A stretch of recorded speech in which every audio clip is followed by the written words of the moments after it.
کبھار سال میں ایک روزہ عرفے کا آتا وہ بھی نہیں رکھتا، محرم کے 2 روزے آتے وہ بھی نہیں رکھتا، شب برات کا 1 روزہ آتا وہ بھی نہیں رکھتا۔ مہینے میں ان روزوں کے مقابلے میں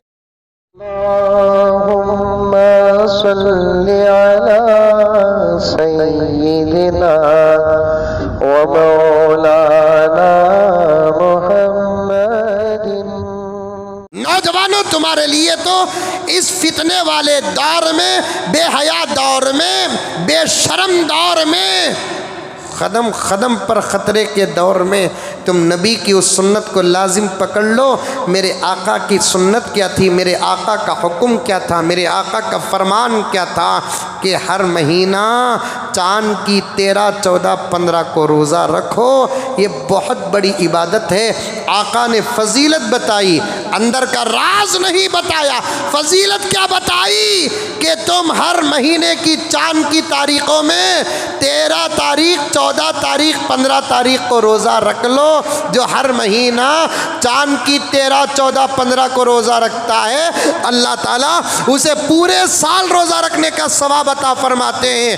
آقا نے فضیلت تو بتا دی لیکن اندر کا راز رکھا تھا۔ شارعین نے تحقیق کر کے دیکھا تو پھر ہر مہینہ 3 دن روزہ رکھنے کا سب سے بڑا فائدہ یہ ہے کہ روزہ رکھنے والے انسان کے اندر اپنی غلط خواہشات پر کنٹرول کرنے کی طاقت پیدا ہوتی ہے۔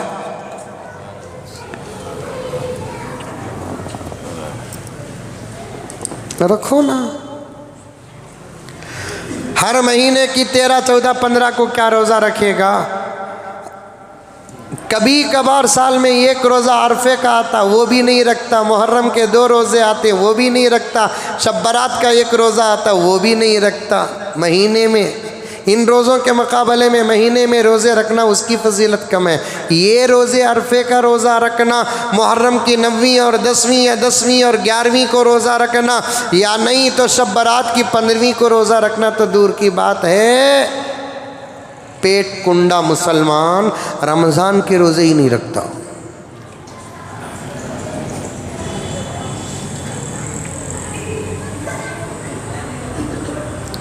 چاشمے کے دن ایک نوجوان مسئلہ پوچھ رہا ہے، حضرت میں روزہ تھا، حضرت تھا کہ تو سمجھ گا کہاں کی ختم ہوگا اس کا۔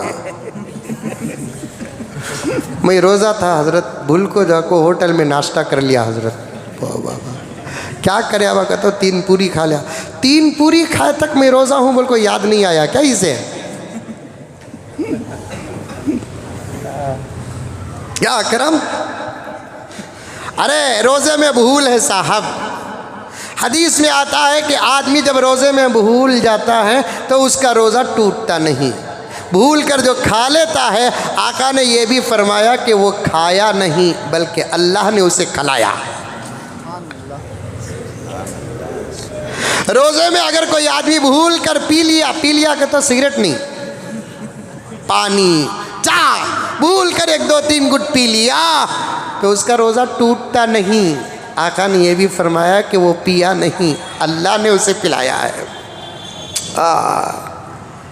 کب 1 گھٹ پی لیا، 2 گھٹ پی لیا، ارے میں روزانہ کو بول کو چمک جانا۔ 3 پوریاں کھائے تک اسے یاد نہیں آیا کہ تو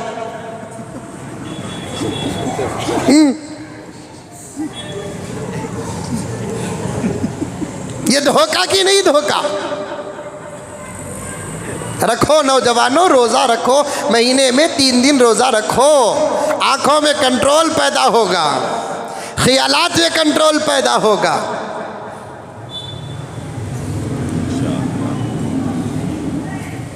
یا تو شادی کر لو، یا نہیں تو 18 سال کا انتظار کرنا ہے تو اس سے پہلے کی تدبیریں ہیں۔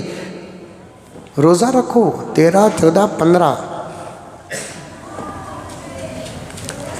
بلکہ اسے مذاق نہ سمجھو، یہ حقیقت ہے۔ یہ اتنا فتنے والا دور ہے کہ نوجوانی تو روزہ نہیں، بڈھے بھی روزہ رکھنا۔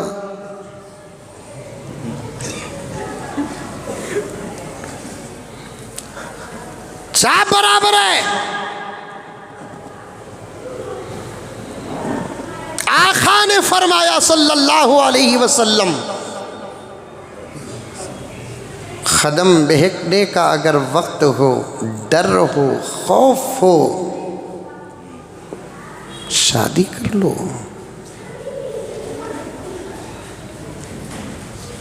شادی میں عزت کی حفاظت پر نگاہ ہوگی، عمر پر نہیں۔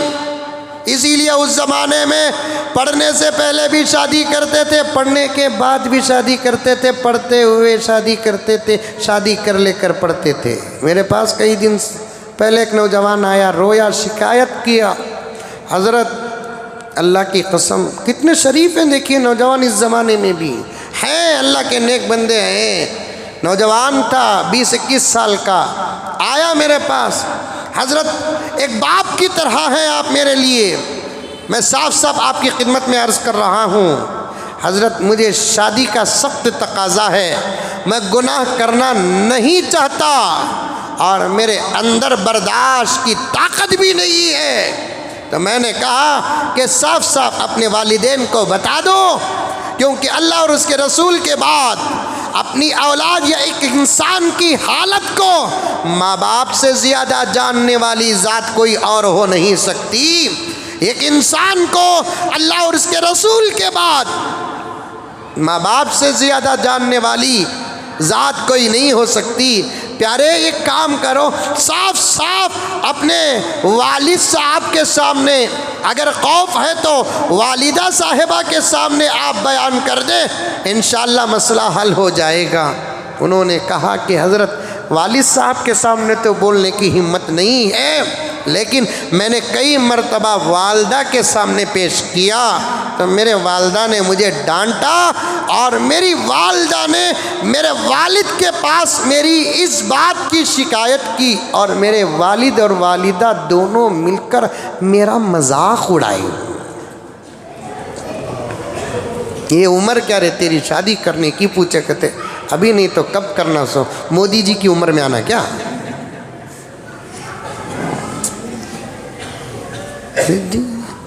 21 سال، ایک روایت میں ہے کہ آقا کا نکاح 21 سال میں ہوا، ایک روایت میں 23 سال میں ہوا، ایک روایت میں 25 سال میں ہوا۔ کرتے تھے، شادی کی عمر نہیں تو اور کیا عمر، وہ بھی بچہ صاف صاف اپنی عزت اور آبرو کی حفاظت کے لیے صاف صاف کہہ رہا ہے۔ اس بچے کی پیشانی کو بوسہ دے کر، سر پر دست ولایت رکھ کر اس بچے کا سادہ سیدھا انتظام کرنے والا باپ، میں سمجھتا ہوں کہ ایک صحیح مسلمان ہوتا ہے، سچی شریعت کو جاننے والا ہوتا ہے۔ ورنہ میرے دوستو، ہم نے ایسے ماں باپ کو بھی دیکھا جن کو معلوم ہے کہ ہمارا بچہ زنا جیسے فاحش گناہ میں مبتلا ہے، پھر بھی اپنے بچے کی شادی کرنے کے لیے تیار نہیں ہوتے۔ لا حول ولا قوت الا باللہ، لا حول ولا قوت الا باللہ۔